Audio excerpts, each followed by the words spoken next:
Fala, torcida vascaína, a gente está de volta aí com o nosso canal Vamos Vasco, cara. Depois de uma grande vitória ontem, cara, hoje o Vasco anunciou mais um reforço aí para a temporada. Vamos falar aqui desse jogador, vamos falar também do Marcelo Santana, falando a respeito da negociação com o Luan Pérez. Também vamos falar da busca aí por mais reforços, como que está a situação aí do David e também do Coutinho. Tudo isso e muito mais agora para vocês, mas antes de começar, deixa o like, se inscreve aí no canal se você não está inscrito. Ative aí o sininho das notificações para você receber os vídeos postados diariamente aqui no nosso canal Vamos Vasco. Como eu já venho falando aqui em alguns vídeos, é importante você se inscrever e ativar o sininho, porque a gente vai começar a colocar 3 vídeos por dia aí aqui no nosso canal para você não perder nada, para você ficar bem informado aí com as notícias do Vascão. Se inscreve e ativa o sininho aí.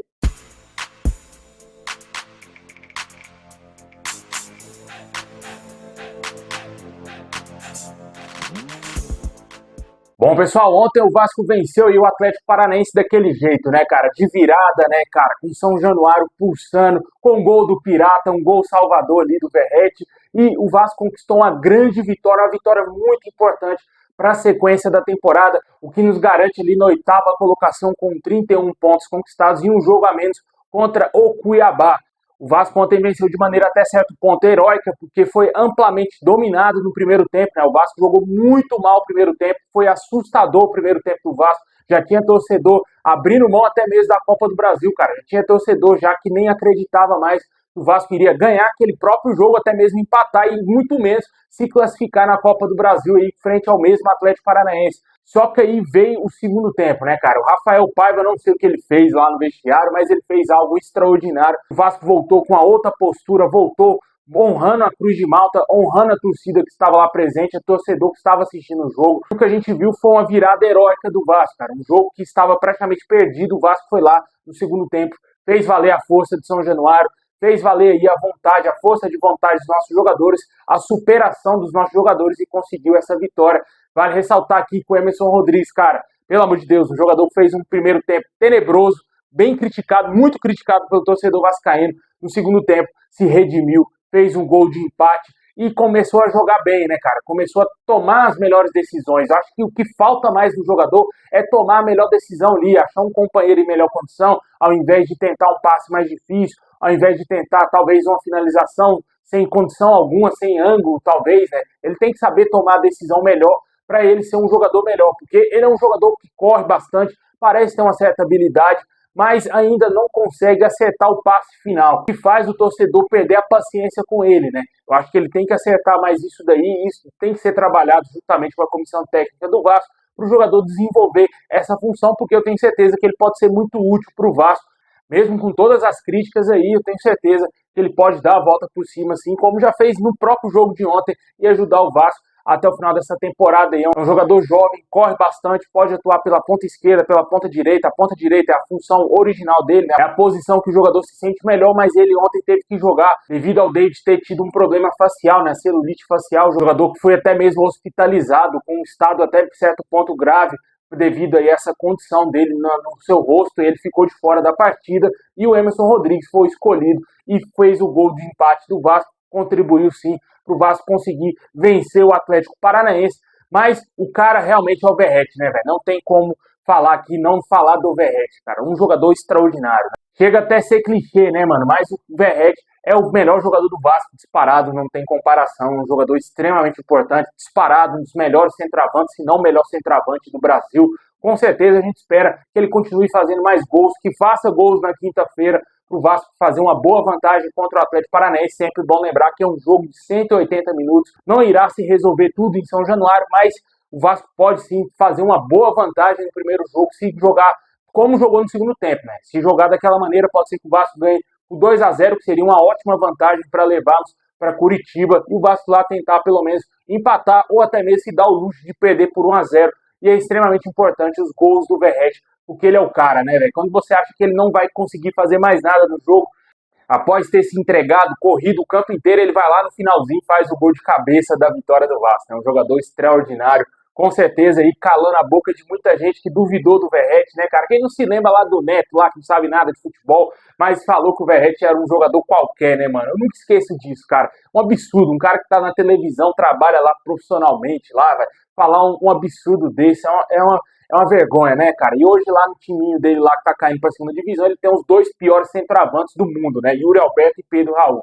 Mas falando que é do Vasco aqui, cara, o Verratti é o cara, né, mano? Não tem como. Um jogador extraordinário, torcemos aí para que ele continue fazendo muitos gols. E o jogo ficou marcado não pela vitória, né, cara? Infelizmente a mídia vem tratando a confusão pós-jogo como fato principal do jogo. Infelizmente aquilo ali, meu amigo, ó, aquilo ali sempre aconteceu no futebol. Esses comentaristas aí que já foram jogadores, que já passaram por confusão aí em jogos, querem ser agora os mensageiros da paz, né, cara? É uma hipocrisia do caralho, mas infelizmente é isso que tá acontecendo aí na mídia, né, cara? A gente vê aí jogador aí que causava o caos nos anos 90, nos anos 2000, quando atuava, defendendo aí que aquilo ali não tinha que ter acontecido, que foi um erro da segurança do Vasco, que foi um erro do próprio Vasco, que é para demitir o cara lá, o segurança do Vasco, cara, é um absurdo, né, velho? É um absurdo, é esquecer, não levar em consideração o que esses caras aí que não são Vasco, aí não sabem o que é Vasco, falam aí nos bastidores. O cara do Atlético Paranaense agrediu o Piton lá dentro de campo, lá, antes de começar a confusão, ninguém falou isso. Infelizmente a mídia aí quer mandar no futebol, né, cara? Até lá no final do jogo lá, mano, até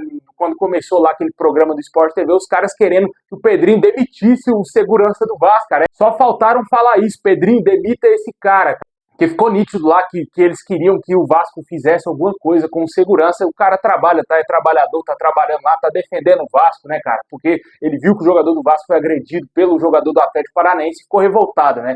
Infelizmente, isso acontece, é futebol, isso faz parte do futebol. Esperamos aí que o Vasco não tome nenhuma medida quanto ao profissional lá, quanto ao segurança do nosso clube, mas por outro lado, a diretoria do Vasco pediu desculpas ao Atlético Paranaense, aos jogadores do Atlético Paranaense. O jogo de quinta-feira promete, né, cara? O jogo de quinta-feira promete bastante. Devemos ter aí um clima mais quente, né, do que era esperado. Esse confronto aí da Copa do Brasil, mas o Vascão venceu no Campeonato Brasileiro, agora é virar a chavinha. Vamos pensar na Copa do Brasil, esse jogo, muito possivelmente não deveremos ter aí novamente o Coutinho, o DVD, que foram grandes surpresas, né, cara? Até ontem eu gravei o vídeo, falei algo totalmente diferente do que vinha sendo noticiado. E minutos após eu terminar o vídeo, saiu a informação do Vasco falando que o Coutinho estava com Covid, que o David estava com um problema facial e que estariam fora da partida. O Léo sendo relacionado, o Léo Pelé sendo relacionado. Foi uma confusão danada, todo mundo ficou sem entender, mas essa é a situação. Não sabemos se o Coutinho vai ter condição de jogo na quinta-feira, quando que foi que ele pegou Covid, né? Se ele já estará apto a entrar em campo, já curado dessa doença maldita, ou se ele vai ficar de fora também dessa partida aí contra o Atlético Paranaense e só volte no final de semana aí pelo Campeonato Brasileiro. E o David está fora por tempo indeterminado. Não sabemos qual o grau da lesão do jogador, quanto tempo que ele vai ficar fora dos gramados. Deixe nos comentários aí o que você achou do jogo de ontem, a vitória do Vascão por 2-1 frente ao Atlético Paranaense. Agora é mirar a Copa do Brasil.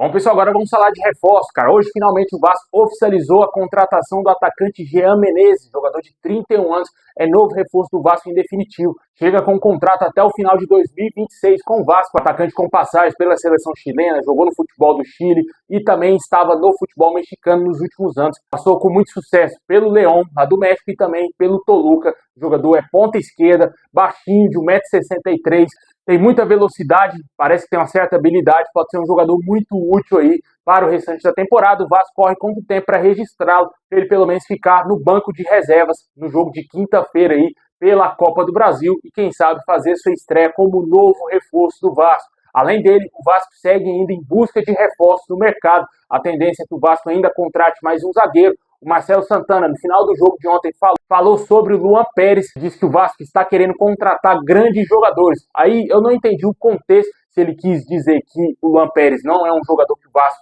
quer contratar por ele não ser um grande jogador, ou se realmente o Vasco quer contratá-lo por ele ser um grande jogador. Ele não afirmou absolutamente nada, mas deu a entender que o Vasco segue em busca de nomes aí no mercado, e isso é um fator importante. Vale ressaltar que a janela fecha no dia 2 e o Vasco tem que contratar, cara. Precisa contratar para conseguir uma vaga na Libertadores, que é o grande desejo da diretoria do Vasco e também de todos nós, torcedores vascaínos. Mas vamos aguardar aí, ver como que vai ficar essa situação. Ontem a gente trouxe informações, de acordo com o Goal.com, que o Luan Pérez estava em negociações avançadas com o Santos. Estaria dando prioridade a voltar para o Santos, só que o Vasco teria feito uma proposta por empréstimo para contratá-lo. Não sabemos em qual estágio está essa negociação, ou se o Vasco vai trazer um outro zagueiro, o que a gente espera que aconteça o mais rápido possível, porque precisa reforçar a equipe.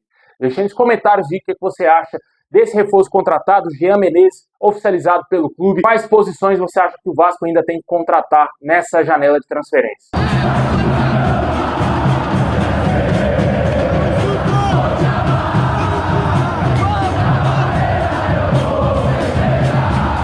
Bom, pessoal, esse é o vídeo de hoje. Valeu ter assistido até o final. Deixa o like, se inscreve, ativa o sininho. Tamo junto. Assim que tiver mais novidades, vamos trazer aqui no canal, hein?